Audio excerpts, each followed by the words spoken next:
speaking last night about this issue. Back here on America's Forum, John Bachman in for J.D. Hayworth, Francesca Page here.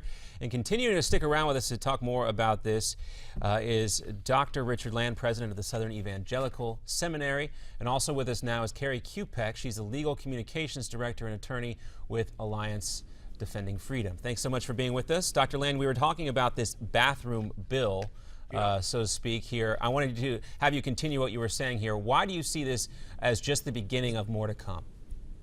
Well, basically, you know, they got enough petitions, and on this petition they got enough signatures, and then the city council just threw it out, and so the pastors sued, and as part of the countersuit, they demanded all this information. I mean, it was like, you know, just like a vacuum cleaner, and you heard the list of the things that were demanded, and I'm trying to figure out what syllable of the First Amendment they don't understand. The government shall have no interference with the free exercise of religion. Well, preaching and texting and having opinions in the realm of religion is part of the free exercise of religion. This goes back to this division, and you've heard people like Hillary Clinton and Barack Obama talking about it.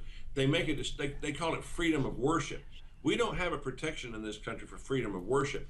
We have a protection of freedom of religion. Freedom of worship is the right to worship in your own church or in your own home. Freedom of religion is the freedom to go out into the society and to bring your religious convictions to bear on public policy issues and be the salt and light that Jesus commanded us to be in society.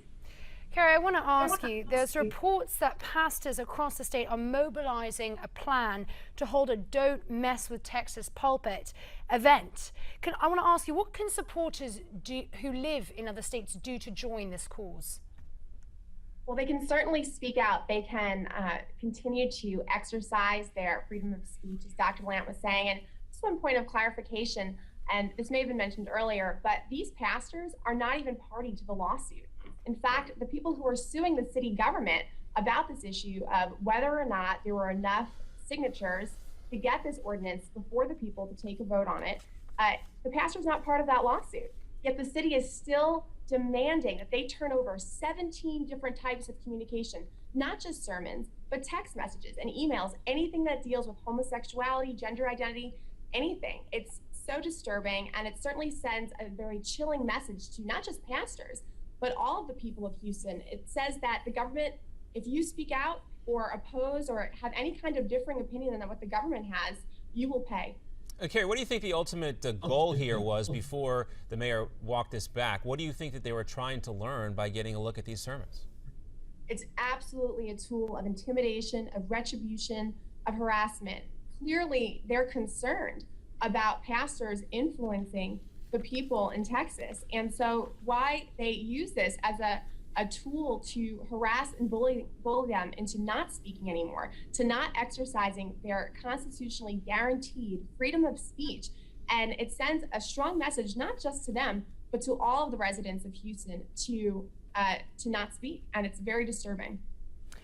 Doctor, I want to mention again, I spoke about the separation between the church and the state being a big part of this. Do you see more pastors around the country then speaking out in regards to this separation?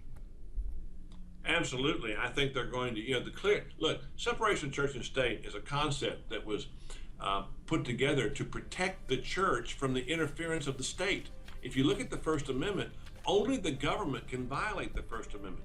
Congress shall make no law affecting an establishment of religion, nor interfering with the free exercise thereof. All the restrictions are on the government. That's right. And Dr. Land, you think even the ACLU might get involved here? Dr. Richard Land. You would think they should. Yeah, right. Well, we got to run, and we can talk about this more. This will probably come up again. Dr. Richard Land and Kerri Kupec, thanks so much for being with us.